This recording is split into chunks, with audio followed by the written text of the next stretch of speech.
कैसे हो आप सब। आशा करता हूँ आपको जो ये घर पर आपके विद्यालय का अनुभव मिल रहा है आप उसे बहुत एंजॉय कर रहे होंगे और एंजॉयमेंट के साथ साथ आपकी पढ़ाई भी हो रही होगी। आप सब ने अपना कॉपी और कलम तो ले ही लिया होगा, तो चलिए शुरू करते हैं आज के एपिसोड को। आज के एपिसोड की शुरुआत हम हर दिन की तरह कक्षा 9 की पढ़ाई के साथ करेंगे, जिसमें हम सबसे पहले गणित का निर्देशांक ज्यामिति का पाठ पढ़ेंगे और उसके बाद विज्ञान में जीवन की मौलिक इकाई के बारे में पढ़ेंगे। दोस्तों, कक्षा 9वीं की पढ़ाई के बाद हम एक इंटरेस्टिंग कहानी द ब्रिज बिल्डर, एक पुल निर्माता कहानी के बारे में पढ़ेंगे और इससे कुछ सीख लेने की कोशिश करेंगे। इसके बाद हम कक्षा 10 की पढ़ाई शुरू करेंगे, जिसमें हम गणित का पाठ त्रिकोणमिति का परिचय, ट्रिगोनोमेट्री जिसको बोलते हैं, उसकी पढ़ाई शुरू करेंगे, उसके बारे में कुछ जानेंगे। और उसके बाद हम विज्ञान का पाठ जैव प्रक्रम के बारे में और बातें जानेंगे। तो चलिए शुरू करते हैं आज के एपिसोड को।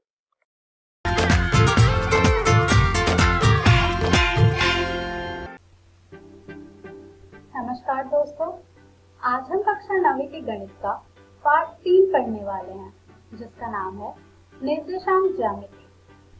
निर्देशांक ज्यामिति पाठ को हमने 2 भागों में बांटा है। आज हम इस पाठ का भाग 1 पढ़ने वाले हैं। आज के इस वीडियो में हम पढ़ेंगे निर्देशांक ज्यामिति का परिचय, कार्तेय पद्धति। निर्देशांक ज्यामिति गणित की बहुत ही महत्वपूर्ण शाखा है। इस वीडियो में हमें आपको निर्देशांक ज्यामिति की कुछ आधारभूत संकल्पनाओं से परिचित कराना है। इसके बारे में आप विस्तार से अध्ययन उच्च कक्षाओं में करेंगे। तो चलिए आगे बढ़ते हैं और शुरू करते हैं हम निर्देशांक ज्यामिति को। निर्देशांक ज्यामिति के बारे में जानने से पहले हम यह जानेंगे कि यदि कोई हमसे हमारा पता पूछता है तो हम इसका जवाब किस प्रकार देते हैं। आइए एक उदाहरण से समझते हैं। स्क्रीन पर आपको 2 दोस्त दिख रहे हैं। एक का नाम है सीता और दूसरे का नाम है गीता। यहाँ पर सीता गीता का पता पूछना चाहती है, तो देखिए गीता ने किस प्रकार उसे अपना पता बताया है। सबसे पहले दोनों एक दूसरे को हेलो कहते हैं। फिर सीता गीता से पूछती है कि आप कहाँ रहते हो। फिर गीता ने जवाब दिया, मैं ग्रीन पार्क में रहती हूँ। यहाँ पर आपको ग्रीन पार्क का नक्शा दिया हुआ है, जहाँ पर आप देख सकते हैं कि ग्रीन पार्क में 4 मार्ग हैं और चारों मार्ग में 3-3 घर हैं। तो क्या सिर्फ यह कह देना कि मैं ग्रीन पार्क में रहती हूँ, सीता को गीता का पता मिल जाएगा? नहीं। इसलिए सीता ने दोबारा पूछा कि ग्रीन पार्क में आप कहाँ रहते हो। तो गीता ने जवाब दिया, घर नंबर 2। अब आप यहाँ पर ध्यान से देखेंगे नक्शे में, तो आपको दिखेगा कि घर नंबर 2 चारों मार्ग में है, पर इसमें से गीता का घर कौन सा है। सीता को अपना जवाब अभी भी नहीं मिला, तो उसने गीता से फिर से पूछा कि घर नंबर 2 तो सभी मार्ग में है, आप कौन से मार्ग के घर में रहते हो। फिर गीता ने जवाब दिया कि मैं मार्ग नंबर 2 के घर नंबर 2 में रहती हूँ, जो कि यहाँ पर है। तो यहाँ पर आपने देखा कि किस तरह गीता ने सीता को अपना पता बताया। इस उदाहरण में आपने देखा कि किस तरह पता बताने के लिए 2 स्वतंत्र सूचनाओं का होना अवश्य होता है, यानी कि हमें एक स्थान निर्दिष्ट करने के लिए 2 संदर्भ बिंदु चाहिए। उसी तरह बिंदु की स्थिति ज्ञात करने के लिए 2 स्वतंत्र सूचनाओं का होना अवश्य है और उन स्वतंत्र सूचनाओं को निर्देशांक के रूप में जाना जाता है। आपने अपने पिछले पाठ में संख्या रेखा के बारे में पढ़ा होगा। यहाँ पर भी हम 2 तरह की संख्या रेखा को लेने वाले हैं। पहला है क्षैतिज संख्या रेखा x जो कि कुछ इस तरह का दिखता है, और दूसरी संख्या रेखा है हमारी ऊर्ध्वाधर संख्या रेखा y जो कि इस तरह की दिखती होगी। जब हम इन दोनों संख्या रेखा को 0 पर लाकर मिला देंगे तो हमें एक काटेरिय तल मिलेगा, जो कि कुछ इस प्रकार का दिख रहा होगा जो आप स्क्रीन पर देख रहे हैं। एक तल की एक बिंदु की स्थिति का निर्धारण करने में प्रयुक्त पद्धति को डकारती के समान में काटेरिय पद्धति भी कहा जाता है। चलिए अब हम काटेरिय तल की कुछ विशेष बिंदुओं को जानते हैं। ये रहा हमारा काटेरिय तल। काटेरिय तल में क्षैतिज रेखा को एक्स अक्ष कहा जाता है और ऊर्ध्वाधर रेखा को वाई अक्ष कहा जाता है, और वह बिंदु जहां दोनों संख्या रेखा एक दूसरे को काटती है वह बिंदु होता है हमारा मूल बिंदु। एक्स अक्ष में जब आप दाईं ओर जाएंगे तो आपको धनात्मक एक्स अक्ष मिलेगा, और जब आप एक्स अक्ष में बाईं ओर जाएंगे तो आपको ऋणात्मक एक्स अक्ष मिलेगा। उसी प्रकार जब आप वाई अक्ष में ऊपर की ओर जाएंगे तो आपको धनात्मक वाई अक्ष, और जब आप वाई अक्ष के नीचे ओर जाएंगे तो आपको जो रेखा मिलेगी वो होगी ऋणात्मक वाई अक्ष। यदि आप काटेरिय तल को ध्यान से देखेंगे तो आपको यहाँ पर दिखेगा कि दोनों अक्ष तल को 4 भागों में विभाजित करती है। इन चारों भागों को चतुर्थांश कहा जाता है। ओएस के वामावर्त दिशा में इन्हें 1, 2, 3 और 4 चतुर्थांश कहा जाता है। धनात्मक एक्स अक्ष और धनात्मक वाई अक्ष में जो चतुर्थांश है वो होता है हमारा चतुर्थांश 1, और ऋणात्मक एक्स अक्ष और धनात्मक वाई अक्ष में जो हमारा चतुर्थांश आता है वो है चतुर्थांश 2। उसी प्रकार ऋणात्मक एक्स अक्ष और ऋणात्मक वाई अक्ष में जो हमारा चतुर्थांश आता है वो है हमारा चतुर्थांश 3। उसी प्रकार धनात्मक एक्स अक्ष और ऋणात्मक वाई अक्ष में जो हमारा चतुर्थांश आता है वो है चतुर्थांश 4। इस प्रकार तल में दोनों अक्ष और चारों चतुर्थांश सम्मिलित हैं। इस तल को हम काटेरिय तल, निर्देशांक तल या फिर एक्स वाई तल कहते हैं। अक्षों को निर्देशांक अक्ष कहा जाता है। अब हम काटेरिय तल पर एक बिंदु दी हुई होगी, इसका नाम है P, उसके निर्देशांक ज्ञात करेंगे। ये रहा हमारा काटेरिय तल जहाँ बिंदु P यहाँ पर स्थित है। तो चलिए अब हम इसके निर्देशांक ज्ञात करते हैं। और जैसा कि आप सब जानते हैं, काटेरिय तल पर किसी भी बिंदु के निर्देशांक ज्ञात करने के लिए हमें उस बिंदु के x निर्देशांक और y निर्देशांक पहले ज्ञात करने पड़ेंगे। निर्देशांक ज्ञात करने के लिए हमें बिंदु P से x अक्ष और y अक्ष पर लंब खींचेंगे। चलिए बिंदु P से लंब खींचते हैं x अक्ष पर, जो कि होगा Pn।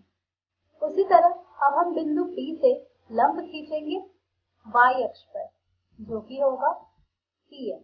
अब ये दोनों लंब x अक्ष और y अक्ष को जिस संख्या पर काट रही होगी वो संख्याएं हो जाएंगी हमारे बिंदु P की निर्देशांक। जैसे कि Pn लंब x अक्ष को 3 पर काट रही है, तो हमारे बिंदु P की x निर्देशांक हो गई है 3। उसी तरह बिंदु P से y अक्ष पर यह लंब इसे 4 पर काट रही है, तो हमारे बिंदु P के निर्देशांक हो गए 3 और 4। तो इस तरह हम काटेरिय तल पर कहीं भी कोई बिंदु दी हुई हो तो उसके निर्देशांक ज्ञात कर सकते हैं। निर्देशांक को हम कुछ इस तरह लिखते हैं, जहाँ 3 है हमारा भुज, यानी कि x निर्देशांक को भुज भी कहा जाता है। उसी प्रकार 4 है हमारा कोटि, यानी कि y निर्देशांक को कोटि भी कहा जाता है। चलिए एक बार और बिंदु P के निर्देशांक ज्ञात करते हैं। ये रहा हमारा काटेरिय तल जहाँ पर बिंदु P यहाँ पर स्थित है। अब हम बिंदु P से एक लंब खींचेंगे x अक्ष पर और फिर y अक्ष पर। हमने एक लंब खींचा Pn x अक्ष पर और दूसरा लंब हमने खींचा है y अक्ष पर Pm।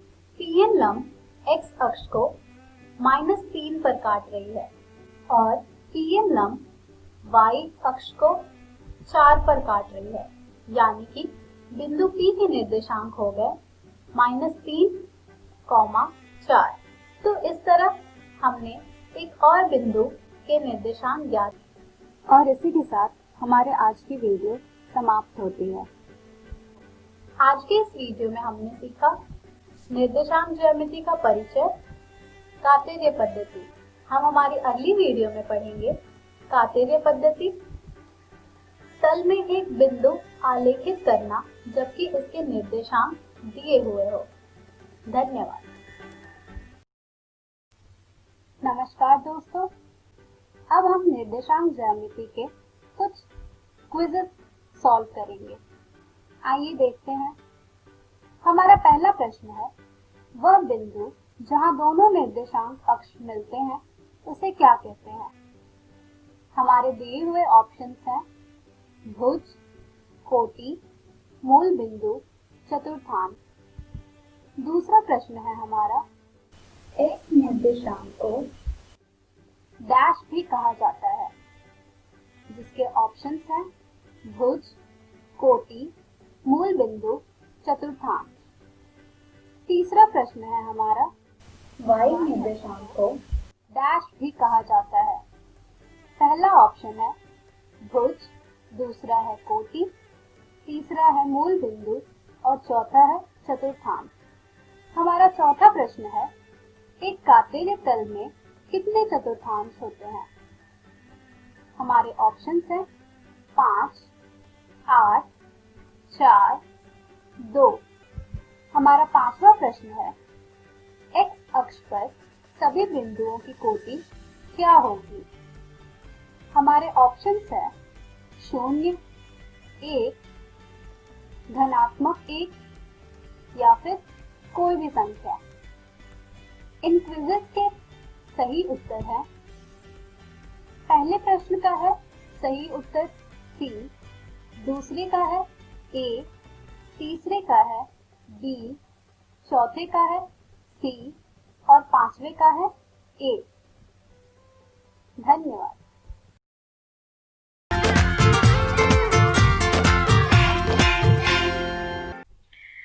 नमस्कार दोस्तों, आज हम जीवन की मौलिक इकाई अध्याय का तीसरा भाग पढ़ेंगे। दोस्तों, इस वीडियो में हम पढ़ेंगे कि यूकैरियोटी और प्रोकैरियोटी के बीच में अंतर क्या होता है तथा पादप कोशिका और जंतु कोशिका बीच में अंतर क्या है। तो चलिए दोस्तों शुरू करते हैं। सबसे पहले हम पढ़ेंगे यूकैरियोटी और प्रोकैरियोटी के बीच में अंतर क्या है। दोस्तों, कोशिका के 2 प्रकार होते हैं, जिसमें पहला है यूकैरियोटी और दूसरा है प्रोकैरियोटी। चलिए इसे एक चित्र के अनुसार समझते हैं। पहली कोशिका जो कि आकार में बड़ी है वह यूकैरियोटी कोशिका को दर्शा रहा है तथा जो कोशिका आकार में छोटी है वह प्रोकैरियोटी कोशिका को दर्शा रहा है। सबसे पहले हम जानते हैं कि यूकैरियोटी कोशिका कौन सी होती है। हमने पिछले वीडियो में पढ़ा था कि कोशिका की अनेक आकृति होती है। ये चित्र यूकैरियोटी कोशिका को दर्शाता है। यूकैरियोटी कोशिका में ऑर्गन्स होते हैं जिसमें नाभिक होता है। यूकैरियोटी कोशिका में नाभिक द्वारा बंधी एक झिल्ली होती है। लगभग सभी यूकैरियोटी कोशिकाओं में एक नाभिक होता है। यूकैरियोटिक कोशिका एक कोशिका वाले या बहुकोशिका वाले हो सकते हैं, जैसे कि आग, मैड़, पौधे, कवक और कीड़े। यह चित्र यूकैरियोटिक कोशिका का सूक्ष्मदर्शी द्वारा देखा गया चित्र है। चलिए अब हम देखते हैं कि यूकैरियोटिक कोशिका में कौन कौन सी चीजें पाई जाती हैं। दोस्तों, यूकैरियोटिक कोशिका में गोल्जी कायल, कोशिका द्रव्य, रसधानी, खुरदरी अंतःप्रद्रव्ययी जालिका, माइटोकॉन्ड्रिया, कोशिका कला, राइबोसोम, केंद्रक कला, लाइसोसोम्स, तारक काय तथा चिकनी अंतःद्रव्ययी जालिका आदि चीजें पाई जाती हैं। चलिए दोस्तों, अब हम यह देखते हैं कि प्रोकैरियोटिक कोशिका कौन सी होती है। यह चित्र प्रोकैरियोटिक कोशिका को दर्शाता है। प्रोकैरियोटिक कोशिका में नाभिक या कोई अन्य झिल्ली बाउंड ऑर्गेनल्स नहीं होते हैं। उदाहरण के तौर पर जीवाणु। यह चित्र प्रोकैरियोटिक कोशिकाओं का सूक्ष्मदर्शी द्वारा देखा गया चित्र है। चलिए अब हम देखते हैं कि प्रोकैरियोटिक कोशिकाओं में क्या क्या पाया जाता है। दोस्तों, प्रोकैरियोटिक कोशिकाओं में कोशिका भित्ति, कोशिका द्रव्य, आनुवांशिक पदार्थ, मेसोसोम, आधारीय कण, फेजिला, कोशिका झिल्ली, संचित भोजन, राइबोसोम, प्रकाश संश्लेषणी थैलियां, कैप्सूल आदि चीजें पाई जाती हैं। चलिए दोस्तों, अब हम देखते हैं कि यूकैरियोटिक और प्रोकैरियोटिक के बीच में अंतर क्या होता है। दाहिने हाथ में हम लेते हैं यूकैरियोटिक कोशिका और बाएं हाथ में हम लेते हैं प्रोकैरियोटिक कोशिका। चलिए अब देखते हैं इनके बीच में अंतर क्या है। सबसे पहला अंतर है, यूकैरियोटिक कोशिका आकार में बड़ा होता है तथा प्रोकैरियोटिक कोशिका आकार में छोटा होता है। यूकैरियोटिक कोशिका में नाभिक द्वारा आणविक झिल्ली से घिरा होता है तथा प्रोकैरियोटिक कोशिका में नाभिक आणविक झिल्ली से नहीं घिरा होता। यूकैरियोटिक कोशिका में एक से ज्यादा गुणसूत्र मौजूद होते हैं तथा प्रोकैरियोटिक कोशिका में एक ही गुणसूत्र मौजूद होता है। चलिए दोस्तों, अब हम यह देखते हैं कि ऑर्गेनल्स क्या होते हैं। जैसा कि हमने पिछले वीडियो में पढ़ा था कि कोशिका द्रव्य में ऑर्गेनल्स मौजूद होते हैं। आज हम ये जानेंगे कि ऑर्गेनल्स क्या होते हैं। ऑर्गेनल्स कोशिका के आंतरिक अंग हैं जो कि कोशिका को जीवित रखने के लिए, विशिष्ट कार्य करने के लिए जिम्मेदार होते हैं। जैसा कि हम जानते हैं कि कोशिका जीवन की सबसे छोटी इकाई है। दोस्तों, कोशिका के समूह से ऊतक बनता है। भिन्न भिन्न ऊतक मिलाकर अंग का निर्माण होता है। भिन्न भिन्न अंग मिलकर अंग प्रणाली बनाते हैं और फिर इस प्रकार एक जीव बनता है। उसी प्रकार ऑर्गेनल्स कोशिका के आंतरिक अंग हैं जो कि कोशिका को जीवित रखने के लिए मदद करते हैं। कोशिका के जीवित भाग में निश्चित आकार की संरचना है। चलिए दोस्तों, अब हम यह देखते हैं कि ऑर्गेनल्स में क्या क्या मौजूद होता है। ऑर्गेनल्स में नाभिक, राइबोसोम्स, अंतःप्रद्रव्ययी जालिका, पिरोक्सिसोम, खुरदरी अंतःद्रव्ययी जालिका, गोल्गी उपकरण, सूक्ष्म नलिका, चिकनी कोशिकीय द्रव्य जालिका, माइटोकॉन्ड्रिया, रिक्तिका, कोशिका द्रव्य, लिसोसोम्स और तारक केंद्रक मौजूद होते हैं। इन सब को पढ़ने से पहले हम ये देख लेते हैं कि जंतु कोशिका में और पादप कोशिका में ये कहाँ-कहाँ मौजूद होते हैं।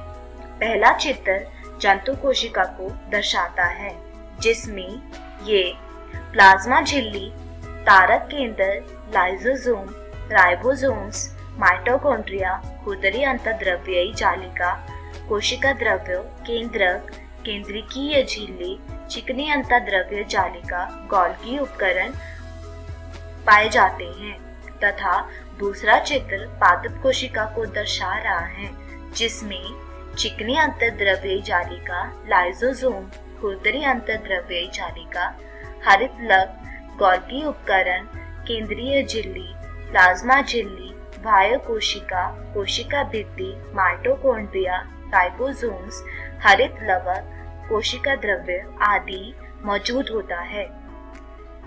सबसे पहले हम पढ़ेंगे कि अंतःप्रद्रव्ययी जालिका क्या होती है।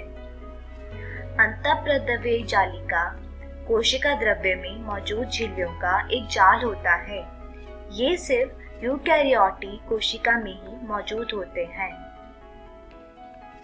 द्रव्यीय जालिका के दो प्रकार होते हैं, जिसमें पहला है चिकनी कोशिकीय द्रव्य जालिका तथा दूसरा है खुरदरी अंतर्द्रव्यीय जालिका। चिकनी कोशिकीय द्रव्यीय जालिका नालिकाओं से बना होता है। यह वसा अणुओं लिपिड के निर्माण में मदद करता है। इसमें राइबोसोम्स नहीं होते हैं। खुरदरी अंतर्द्रव्यीय जालिका पुटिकाओं से बना होता है। यह प्रोटीन के निर्माण में मदद करता है और इसकी सतह पर राइबोसोम्स होते हैं। अंतःप्रद्रव्यीय जालिका कोशिका द्रव्य तथा नाभिक के बीच परिवहन सामग्री का कार्य करता है। यह जैव रासायनिक गतिविधियों के लिए स्थान प्रदान करता है और उत्पाद के विषहरण में मदद करता है। गोल्गी उपकरण, यह नालिकाओं और झिल्ली से बंधी पुटिकाओं की एक प्रणाली है जो स्टैक में एक दूसरे के समानांतर व्यवस्थित होते हैं। ये कोशिका में अंदर और बाहर परिवहन सामग्री का कार्य करता है। लिपिड और प्रोटीन गोल्गी कॉम्प्लेक्स में पैक किए जाते हैं। लिसोसोम, लिसोसोम का मुख्य कार्य पाचन है। कोशिका के कचरे के निपटान कार्य में कार्य करता है। ये कोई भी कोशिका से बाहर से आए पदार्थ या कोशिका में अंदर से आए पदार्थ के पाचन में मदद करता है। माइटोकॉन्ड्रिया, यह सिर्फ यूकैरियोटिक कोशिका में ही पाए जाते हैं। यह रॉड की तरह दिखते हैं। इनमें दो झिल्लियां होती हैं, जिसमें बाहरी झिल्ली के पास प्रोटीन्स तथा अंदर की झिल्ली के कक्षों को बनाने के लिए मोड़ा जाता है। इनका खुद का डीएनए भी होता है और इनमें राइबोसोम्स भी होते हैं। इसे कोशिका का पावर हाउस भी कहते हैं। इसका मुख्य कार्य एडेनोसिन ट्रांसफॉस्फेट के रूप में ऊर्जा का संचय करना होता है। अगला है प्लास्टिड्स। ये सिर्फ पादप कोशिका में ही पाए जाते हैं। इनके पास खुद का डीएनए होता है। ये 3 प्रकार के होते हैं, जिसमें पहला है क्लोरोप्लास्ट, दूसरा है क्रोमोप्लास्ट और तीसरा है लाइकोप्लास्ट। क्रोमोप्लास्ट और क्लोरोप्लास्ट का मुख्य कार्य प्रकाश संश्लेषण है तथा ल्यूकोप्लास्ट का मुख्य कार्य स्टार्च तेल प्रोटीन कोशिकाओं जैसे पदार्थों का भंडारण करना है। रिक्तिका, रिक्तिका पशु कोशिका में छोटे होते हैं तथा पादप कोशिका में बड़े होते हैं। इनका मुख्य कार्य अगर कोशिका में अधिक पानी हो जाए उसका संचय करना होता है। ये कोशिका द्रव्य में झिल्लियों से घिरा हुआ होता है, जिसमें पानी, अमीनो अम्ल, चीनी, विभिन्न कार्बनिक अम्ल और कुछ प्रोटीन पाए जाते हैं। और अंत में राइबोसोम्स, ये एक कण है जिनमें आरएनए मौजूद होता है। जो भी कोशिका है जिसमें प्रोटीन की जरूरत होती है, वह सारे प्रोटीन राइबोसोम से ही बनते हैं। राइबोसोम में जो भी प्रोटीन बनता है उन्हें ये अंतःप्रद्रव्यीय जालिका में भेज देते हैं और अंतःप्रद्रव्यीय जालिका उसे गोल्गी उपकरण में भेज देता है। दोस्तों, अब हम देखते हैं कि जंतु कोशिका और पादप कोशिका के बीच में अंतर क्या है। जंतु कोशिका आकार में छोटा होता है तथा पादप कोशिका आकार में बड़ा होता है। जंतु कोशिका कोशिका भित्ति से घिरा नहीं होता है तथा पादप कोशिका कोशिका भित्ति से घिरा होता है। जंतु कोशिकाओं में लाइसोसोम्स होते हैं तथा लाइसोसोम्स पादप कोशिका में बहुत ही कम पाए जाते हैं। दोस्तों, इस वीडियो में हमने सीखा पहला कि यूकैरियोटी और प्रोकैरियोटी के बीच का अंतर क्या है तथा पादप कोशिका और जंतु कोशिका के बीच में क्या क्या अंतर पाए जाते हैं। दोस्तों, मैं आशा करती हूँ आपको जीवन की मौलिक इकाई अध्याय समझ आया होगा। आप अपनी पाठ्य पुस्तक से इन विषयों को दोहराने की कोशिश कीजिएगा। धन्यवाद। यूकैरियोटिक कोशिका में क्या होता है? नाभिक, कोशिका झिल्ली, कोशिका द्रव्य, डीएनए। प्रोकैरियोटिक कोशिका का आकार क्या होता है? बड़ा, छोटा, मध्यम आकार, बहुत छोटा। प्रोकैरियोटिक कोशिका में कितने गुणसूत्र होते हैं? 0, 2, 1 से ज्यादा। क्लोरोप्लास्ट किसका प्रकार है? प्लास्टिड, कोशिका झिल्ली, माइटोकॉन्ड्रिया, गोल्गी उपकरण। जंतु कोशिकाओं में क्या नहीं पाया जाता है? रिक्तिका, तारक केंद्रक, प्लास्टिड, लिजोसोम्स।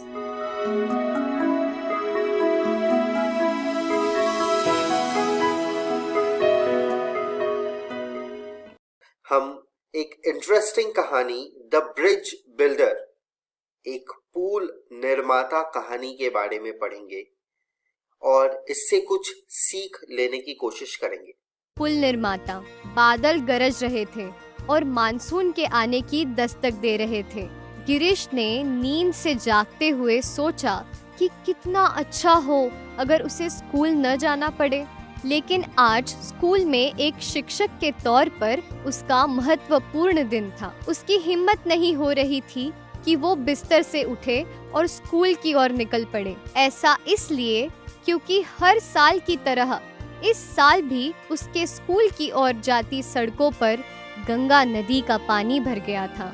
गंगा जो हाजीपुर के साथ साथ बहती थी। गिरीश ने अपने बचपन के दिनों को याद किया, जब बारिश के मौसम में पानी भर जाने के बाद भी वो अपने दोस्तों के साथ काफी मजे करता था।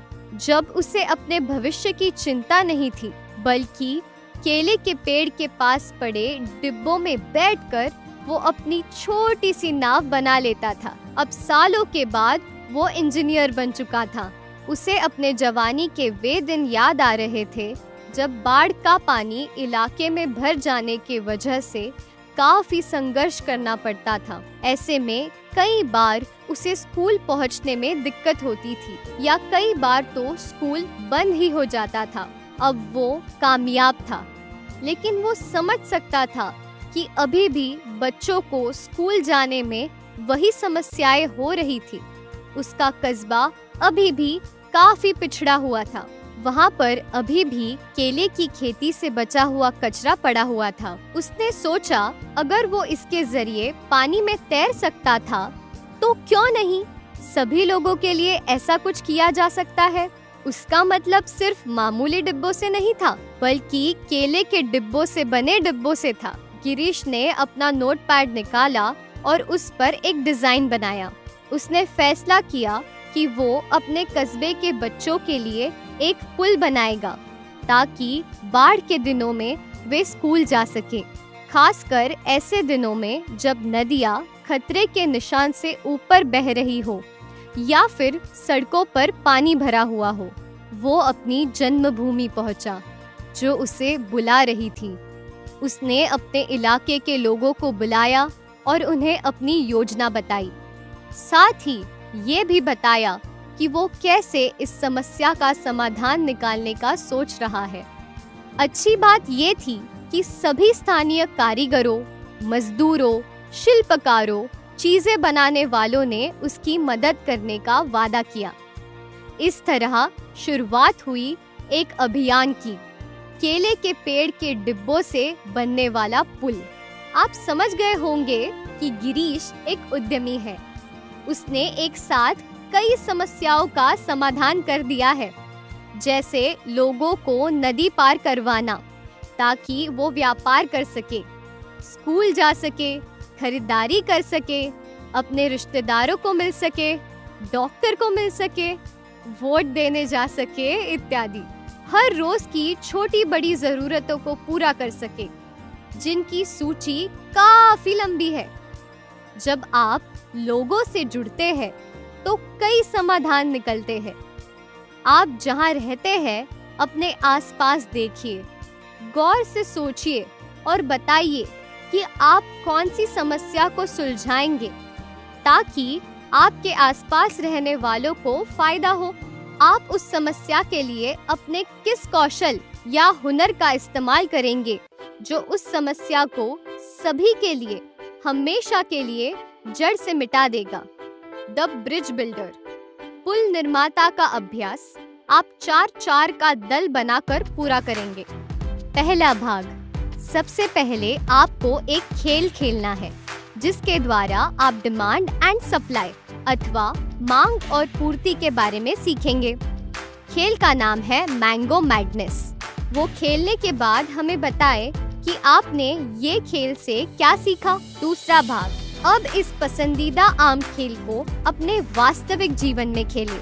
आप 3 ऐसी चीजें लिखें जो लोगों को चाहिए और उनके पास नहीं है। इसके बाद उस समस्या के बारे में लिखिए जो आप सुलझाना चाहते हैं। उससे संबंधित सवालों के जवाब दें। अब आपको मांग और पूर्ति की अच्छे से जानकारी हो गई है। इसके बाद अगली गतिविधि की ओर बढ़े और अपना भविष्य उज्जवल बनाएं।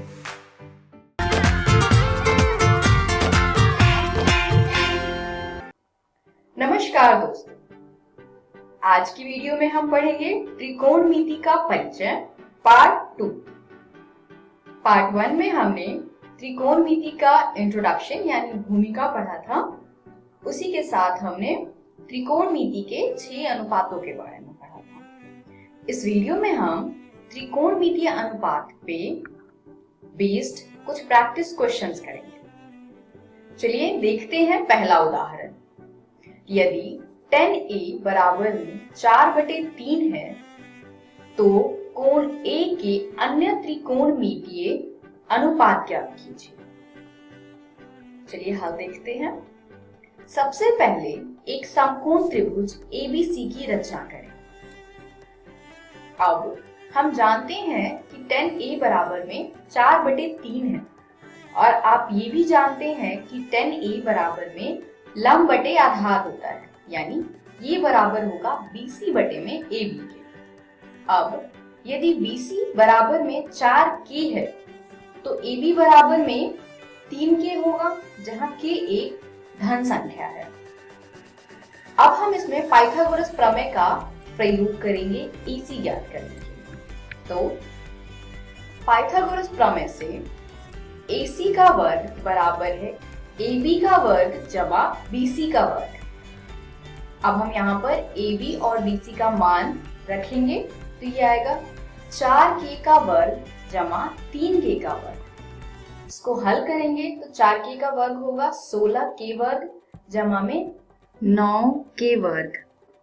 दोनों को जोड़ते हैं तो ये आएगा 25K का वर्ग, यानी AC वर्ग बराबर है 25K का वर्ग। दोनों तरफ हम वर्गमूल करेंगे तो हमें AC बराबर में 5K प्राप्त होगा। अब हम इनकी परिभाषाओं की सहायता से सभी त्रिकोणमितीय अनुपात लिख सकते हैं, क्योंकि हमें तीनों भुजाओं का मान ज्ञात हो गया है।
क्यू समकोण है, PR जमा QR बराबर है 25 सेंटीमीटर और PQ बराबर है 5 सेंटीमीटर। तो sin P, cos P और tan P के मान ज्ञात कीजिए। चलिए हल देखते हैं। सबसे पहले एक समकोण त्रिभुज PQR की रचना कीजिए। अब हम जानते हैं कि PR जमा QR बराबर है 25 सेंटीमीटर के तथा PQ का मान 5 सेंटीमीटर है। तो अब हम QR और PR का मान निकालेंगे पाइथागोरस प्रमेय का प्रयोग करके। चलिए देखते हैं कैसे। पाइथागोरस प्रमेय से PR वर्ग बराबर होगा QR वर्ग जमा PQ वर्ग। अब हम जानते हैं कि PR जमा QR 25 सेंटीमीटर के बराबर है, यानी यहाँ से अगर हम PR निकालना चाहें तो PR का मान आएगा 25 सेंटीमीटर घटा QR और इसी के साथ हमें PQ का मान 5 सेंटीमीटर दिया है। तो PR और PQ का मान हम पाइथागोरस प्रमेय में प्रतिस्थापित करते हैं। इससे हमें प्राप्त होगा 25 सेंटीमीटर घटा QR का वर्ग बराबर में QR का वर्ग जमा 5 सेंटीमीटर का वर्ग। अब 25 सेंटीमीटर माइनस QR वर्ग में a minus b whole square का फॉर्मूला, तो ये आएगा 25 सेंटीमीटर का वर्ग घटा 2 गुने में 25 सेंटीमीटर गुने में QR जमा QR का वर्ग बराबर QR का वर्ग जमा 25 सेंटीमीटर का वर्ग। अब आप देख सकते हैं कि दाईं साइड और बाईं साइड दोनों ही साइड QR वर्ग है, तो ये आपस में कैंसिल आउट हो जाएंगे और बचेगा 625 सेंटीमीटर वर्ग।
अनुपात आएगा 12/13।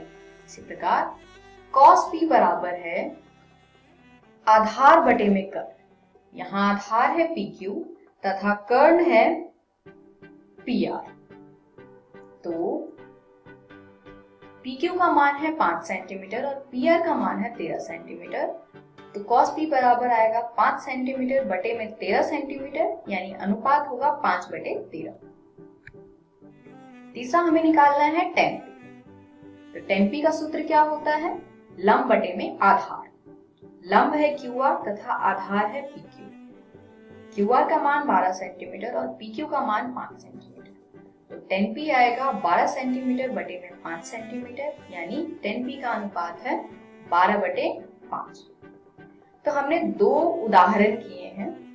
आप अपनी NCERT किताब से बाकी प्रश्नों का हल करें। इस वीडियो में हमने त्रिकोणमितीय अनुपात के प्रैक्टिस क्वेश्चंस करे हैं। अगली वीडियो में हम कुछ विशिष्ट कोणों के त्रिकोणमितीय अनुपात के बारे में। धन्यवाद। त्रिकोणमिति का परिचय। क्विज 2। यदि cos A बराबर 24/25 तो sin A का मान ज्ञात कीजिए। Options A 25/24, B 7/25, C 7/24, D 25/7। प्रश्न 2। यदि cos A बराबर 24/25 तो sec A का मान ज्ञात कीजिए। Options A 25/24, B 7/25, C 7/24, D 25/7। प्रश्न 3। यदि tan A = 5/12 तो sec A का मान ज्ञात कीजिए। 12/13, option B 12/5, option C 13/5, option D 13/12। प्रश्न 4। यदि sin A = 8/17 तो cosec A का मान ज्ञात कीजिए।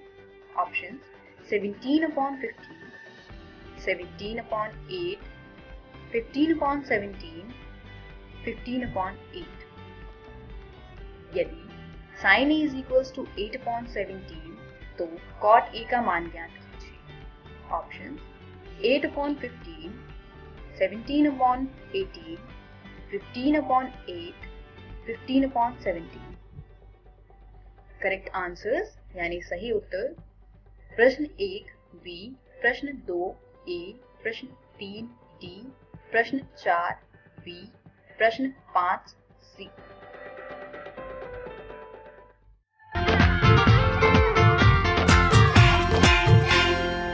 नमस्कार दोस्तों, आज जो हम अध्याय करने जा रहे हैं उसका नाम है जैव प्रक्रम। हम इसके 5 भाग पहले ही कर चुके हैं और ये इसका छठा और आखिरी भाग है। अब तक हम 3 जैव प्रक्रम की बात कर चुके हैं, जो है पोषण, श्वसन और वहन। और आज हम इसके आखिरी जैव प्रक्रम की बात करेंगे, जो है उत्सर्जन। तो चलिए शुरुआत करते हैं एक सवाल से, और सवाल है उत्सर्जन क्या होता है। इस वीडियो में हम इसी सवाल का उत्तर जानने वाले हैं। तो चलिए जानते हैं कि आखिर उत्सर्जन होता क्या है। अब अन्य उपापचय क्रियाओं में जनित नाइट्रोजन युक्त पदार्थों को निकालना आवश्यक है। अब से पहले हमने जितने भी प्रक्रम की बात करी, इन सभी से हमारे शरीर में कुछ नाइट्रोजन युक्त पदार्थ बन जाते हैं, और क्योंकि ये जहरीले होते हैं, इन्हें हमारे शरीर से निकालना होता है, और ये काफी जरूरी होता है। उदाहरण के लिए हमारे शरीर में जो यूरिया होता है वो बहुत ज्यादा हानिकारक होता है, और इसे हमारे शरीर से जल्दी निकालना होता है। तो इसीलिए वह प्रक्रम जिसमें इन हानिकारक पदार्थों का निष्कासन होता है, उसे ही कहा जाता है उत्सर्जन। तो चलिए जानते हैं कि आखिर ये होता किस तरीके से है। अगर हम बात करें जीवों की, जैसे कि अमीबा, तो अमीबा एक कोशिकीय जीव है। ये अपना खाना भी उसी कोशिका से खाता है, उसे पचाता भी उसी कोशिका से है, तो उत्सर्जन भी उसी कोशिका से किया जाता है। परंतु अगर हम अपनी बात करें तो हम तो एक कोशिकीय जीव है नहीं, हमारे पास तो बहुत सारी कोशिकाएं हैं, और इसलिए हमारे पास एक पूरी प्रणाली होती है उत्सर्जन के लिए। उदाहरण के लिए हमारे पास 2 वृक्क होते हैं जो निस्पंदन का कार्य करते हैं। निस्पंदन से जितना भी कचरा बाहर आता है उसे भेजा जाता है मूत्राशय के पास, और यहाँ पर वो तब तक रहता है जब तक उसे शरीर से बाहर न निकाल दिया जाए। तो मूत्राशय में हमारा सारा कचरा इकट्ठा किया जाता है वृक्क से। तो शुरुआत करते हैं वृक्क को समझते हुए। अगर हम वृक्क की बात करें तो जो हमारा वृक्क है वो कुछ इस तरह का दिखता है। ये हमारे शरीर में 2 होते हैं। वृक्क में फुफ्फुस की तरह ही बहुत पतली भित्ति वाली रुधिर कोशिकाओं का गुच्छा होता है। इसे वृक्काणु कहते हैं। वृक्क के प्रत्येक कोशिका गुच्छा एक नलिका के कप के आकार के शिरे के अंदर होता है, और यह नलिका छने हुए पदार्थों को एकत्रित करती है, और इसे कहा जाता है बॉमन्स कैप्सूल। चलिए समझते हैं कि ये किस तरीके से होता है। ये हमारा विक्राणु है, ये उसका एक डायग्राम है। इससे हम समझेंगे कि जो हमारा यूरिन है वो बनता किस तरीके से है। हम बहुत सारा पानी पीते हैं और पानी पीने के बाद क्या होता है, जो हमारे विक्राणु होते हैं वो इसे निस्पंदन करते हैं। हमारे पास कुल लगभग 1 मिलियन से ज्यादा विक्राणु होते हैं, वो भी हर एक वृक्क में। और क्योंकि हमारे पास 2 वृक्क होते हैं तो हम ये कह सकते हैं कि हमारे पास लगभग 2 मिलियन विक्राणु होते हैं जो निस्पंदन का कार्य करते हैं। अब यहाँ पर होता क्या है कि विक्राणु से जो हमारा रक्त है वो जाता है और यहाँ पर निस्पंदन का कार्य होता है, और निस्पंदन के बाद जितना भी फालतू का सामान होता है वो बोमन संपुट में इकट्ठा किया जाता है। यहाँ से बोमन संपुट में सारी चीजें इकट्ठी होती हैं और वहां से जाती है संग्रहण नालिका के पास, जहां पर संग्रहण नालिका से ये हमारे मूत्राशय में चली जाती है। परंतु क्या आप जानते हैं कि रोज 180 लीटर पानी छाना जाता है, परंतु अगर हम यूरिन की बात करें तो वो लगभग 1 से 2 लीटर होता है। तो आप देख सकते हैं कि लगभग जितना पानी छाना गया है उसका सिर्फ 1% हमारे यूरिन के रूप में आया। तो बाकी का सारा पानी कहां पर चला गया? दरअसल बाकी का जितना भी पानी होता है वो फिर से अवशोषित हो जाता है। दरअसल पानी ही नहीं, ग्लूकोज, अमीनो अम्ल, लवण और प्रचुर मात्रा में जल को वापस अवशोषित कर लिया जाता है, क्योंकि ये हमारे शरीर को जरूरी होते हैं।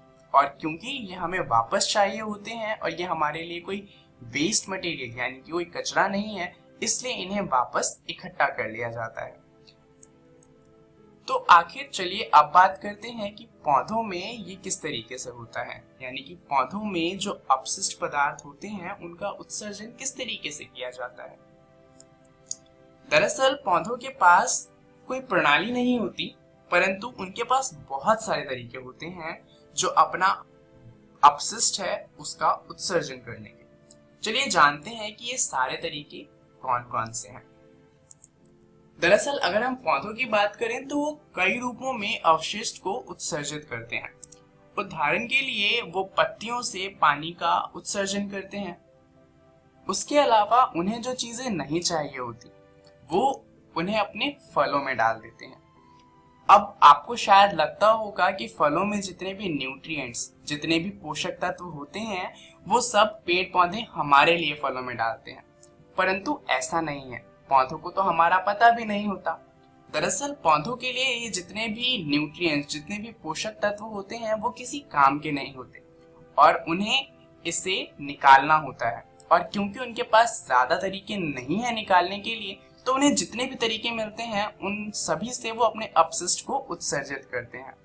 तो अपने फलों में अपने अपशिष्ट को डालना भी एक तरीका है अपने अपशिष्ट से छुटकारा पाने का। पौधे अतिरिक्त जल से वाष्पोत्सर्जन द्वारा छुटकारा पा सकते हैं। अब वाष्पोत्सर्जन में क्या होता है कि जो पत्तियां होती हैं, पानी पत्तियों पे चला जाता है और पत्तियों पर जाने के बाद उसका वाष्पीकरण हो जाता है, जिससे जो पत्तियां होती हैं वो हवा में चली जाती हैं। अगर आपको ये चीज देखनी हो तो आप ऐसा कर सकते हैं कि आप एक पौधे को ले और उसे एक जार से ढक दें। आप देखेंगे कि जार के ऊपर पानी की बूंदें आ जाएंगी। दरअसल ऐसा इसलिए होगा क्योंकि पौधों के पास जो ज्यादा पानी होता है वो उन्हें अपने पत्तियों पर ले आते हैं और उन पत्तियों से उनका वाष्पीकरण होता है और वो जो हमारे आसपास का वातावरण है वहां पर चले जाते हैं। चलिए जानते हैं और क्या तरीके हैं पौधों के पास उत्सर्जन करने के। बहुत से पादप अपशिष्ट उत्पाद कोशिकीय रितिका में संचित रहते हैं।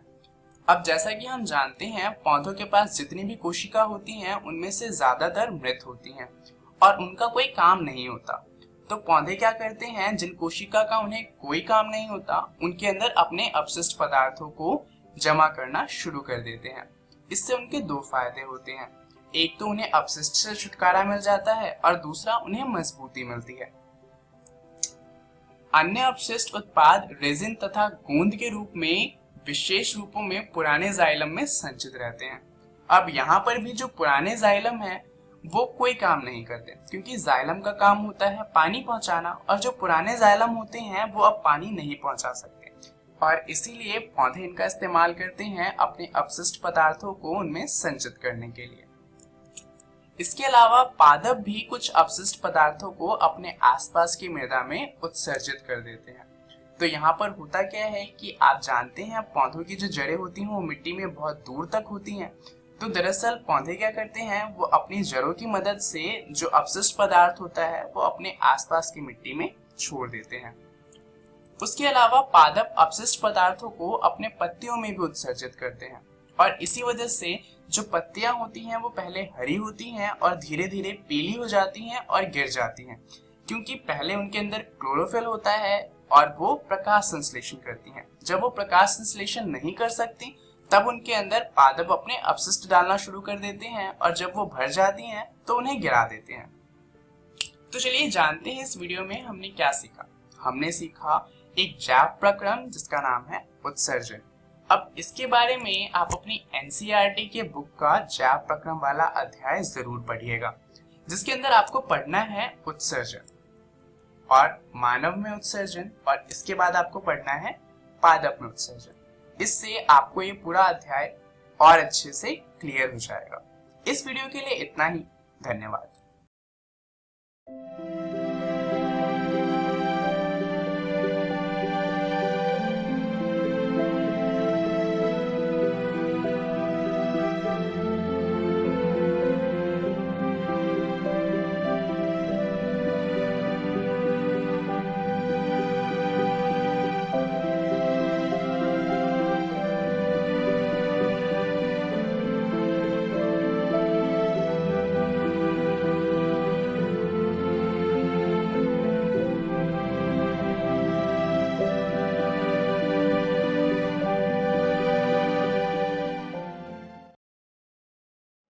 कोरोना वायरस जैसी महामारी से बचाव के लिए देश भर में लॉकडाउन है। बच्चों को सुरक्षित रखने के लिए विद्यालय बंद किए गए हैं। इस परिस्थिति में आपका मोबाइल ही आपका विद्यालय बन सकता है। जी हाँ, बिहार सरकार के शिक्षा विभाग ने यूनिसेफ और इकोवेशन के साथ मिलकर उन्नयन ऐप मेरा मोबाइल मेरा विद्यालय की शुरुआत की है। इस ऐप पर आप कक्षा 6 से 12 तक के पाठ्यक्रम को पढ़ सकते हैं। सिर्फ पढ़ ही नहीं सकते, बल्कि आपको पढ़ते समय अगर किसी भी तरह की कोई परेशानी आती है या फिर मन में कोई सवाल आता है तो इस ऐप पर आप अपने सवाल भी पूछ सकते हैं, जिसका जवाब उस विषय के विशेषज्ञ द्वारा दिया जाएगा।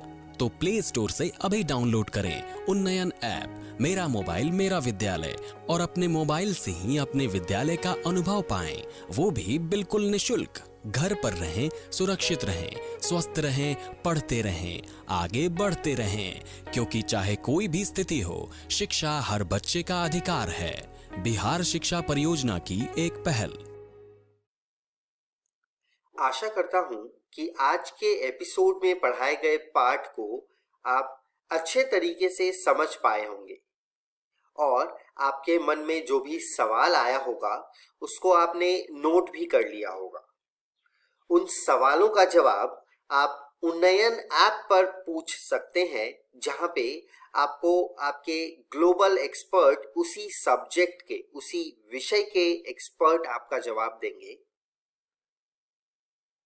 अगर आपके पास इंटरनेट या स्मार्टफोन नहीं है तो भी घबराने की बात नहीं है।